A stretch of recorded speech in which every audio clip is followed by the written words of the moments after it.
Y ahora vamos a hablar de un asunto que va a preocupar y mucho, estoy seguro, a padres, tíos y abuelos de niños, de niñas en edad adolescente. Hay una encuesta de la Fundación ANAR, que se ocupa de ayudar a niños y adolescentes en riesgo, que dice que 1 de cada 4 de los niños encuestados o de los adolescentes encuestados reconoce haber participado en acoso a través de las redes sociales, lo que se llama ciberbullying, a sus amigos, compañeros o conocidos. Es un 25% de esto que estoy hablando. De ello quiero comentar la situación con don Javier Urra, que es psicólogo y que además fue el primer defensor del menor que hubo en España. Muy buenas tardes, don Javier, y gracias por atendernos. Oye, encantado, Javier, de estar contigo y más de hablar de un tema que ya hace años, ¿te acuerdas?, nos ocupa, nos preocupa y que además el acoso escolar no va menos, pero sobre todo es que el ciberacoso entra en el hogar, entra en tu habitación, entra en la pantalla y por lo tanto la razón mayor del suicidio infanto-juvenil viene de la mano del acoso escolar. Se habla mucho de ello, pero no estamos consiguiendo intervenir suficientemente desde las escuelas, desde los institutos, desde los maestros, desde los profesores, y tampoco los padres educan mucho en ese sentido, de que no se sea cobarde, que se denuncie, que no se sea agresor y que si se es la víctima se transmita. No se puede ir a un colegio, Javier, con miedo. Sería como ir al trabajo con pánico. Realmente es terrible. Un horror, pero un 25% es una barbaridad de nuestros adolescentes.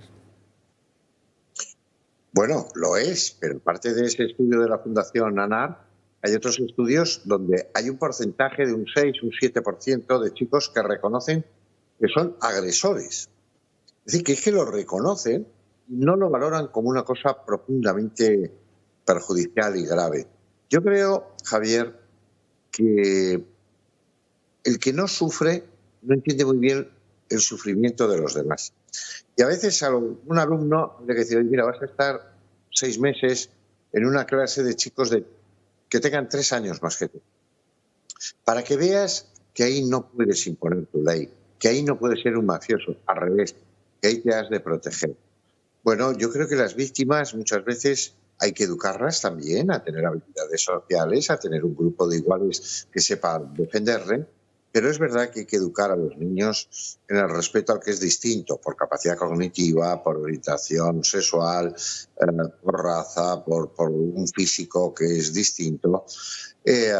Me pareció terrible, terrible las imágenes que transmitieron los medios de comunicación cuando vimos a un niño de las Islas Baleares que el día de su cumpleaños llevaba una tarta y todos se reían de él porque era un gordo de mierda. Esto, yo no sé si somos capaces de calcular el dolor que genera en alguien que depende de sus iguales. Por lo tanto, una escuela, un hogar, es un lugar donde hay que informar, pero sobre todo donde hay que formar, donde hay que educar. Y claro, el acoso escolar es un muy mal presagio para el futuro en la vida laboral, con la pareja, en la sociedad. Por lo tanto, es un tema esencial y te agradezco que abordéis este tema. Nada, es un placer. Urra, una pregunta que a mí me preocupa porque no termino de entenderla. Es que muchos dicen que no se daban cuenta de estar participando en esa maniobra, en ese concierto de acoso. Bueno, déjame que lo dude, ¿no? Primero, todo el mundo, también los niños, saben excusarse, saben mentir y saben relativizar el problema. Aquí el problema es el de la presión de grupo. Tú fíjate que el otro día en la residencia que gritaron putas, infómanas, lo hicieron en grupo. Tú fíjate que el acoso escolar se da en grupo. Tú date cuenta de que algún abuso, alguna agresión, alguna violación se hace en grupo. No. La gente tenemos responsabilidad individual. Tenemos que saber decir no. ¿Qué es eso de la obediencia debida? ¿Qué es eso de la presión de grupo? Por lo tanto, bueno, entiendo que puedan eximirse de responsabilidad. Puedo creerles en que no sepan el dolor incalculable. Es más, Javier, creo que ni tú, ni yo, ni quienes están viendo este programa alcanzan a saber lo que se sufre. Pero te voy a decir una cosa, Javier. Hace poco vino a casa a entrevistarme una televisión El tema era este, el acoso escolar. Bueno, empezamos a hablar y de pronto el cámara empezó a llorar y a llorar y a llorar. Bueno, yo malamente seguí la entrevista del periodista y cuando acabamos le dije, ¿qué te pasa? Y me dijo, yo fui víctima de acoso escolar en la misma edad del chico del que estamos hablando. Bueno, sería un muchacho, ¿qué años podía tener? 30 años, físicamente muy desarrollado, un deportista. No. El tiempo no todo lo cura y este fue un buen ejemplo. Bueno, pues supongo que compartirás mi alegato. Padres, tíos, abuelos, los que estéis en contacto con adolescentes, sobre todo, que no jueguen con esto porque es un arma que carga el diablo clarísimamente y que eso depende, es una responsabilidad última de la familia a la que ni queremos ni debemos renunciar, ¿no es eso?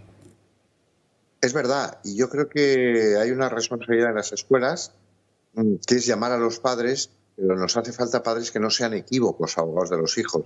Nos hace falta progenitores que no tengan miedo de sus hijos. Oiga, si su hijo es un agresor, tiene un problema, porque no es querido, quiere simplemente que se le tenga miedo al asunto y hay que ayudarle. Pero esa ayuda empieza por evitar que siga acosando, ridiculizando, dejando, dañando. En cuanto a la víctima, también hay que buscarle fórmulas para que se sepa enfrentar a una realidad.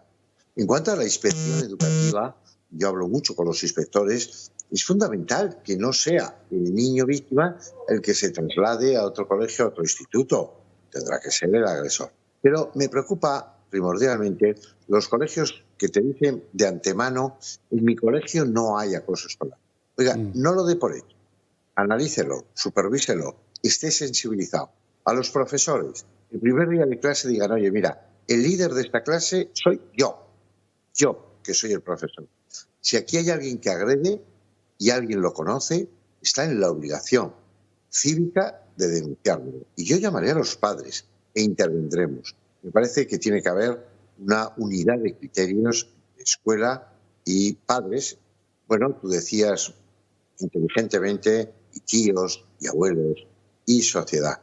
Hablamos mucho del acoso escolar, quizá intervenimos menos de lo que deberíamos hacer. No es cosa de niños, una cosa es jugar, una cosa es quitarle un día el bocadillo a un niño, y otra cosa es machacarlo, masacrarlo día a día. Sabedores el domingo de que el lunes van a ir a una clase donde se van a reír de ellos, donde le van a quitar la tarjeta del metro, del autobús, donde se van a comer su bocata, donde le van a poner un mote y por lo tanto se sienten mal, por lo tanto vomitan, por lo tanto así no se puede ir a la escuela. Y por lo tanto me parece que es un tema que tenemos que profundizar. Ya en el año 96, siendo defensor del menor, hicimos muchas cosas y se están haciendo cosas. Y la sociedad, gracias a programas de televisión como este Javier Horcajo, pues las cosas se van conociendo. Pero conocer no es suficiente, hay que erradicar. Javier Urra, mil gracias por ayudarme a dar este clarinetazo de alarma sobre un tema que nos preocupa. Te deseo un gran fin de semana.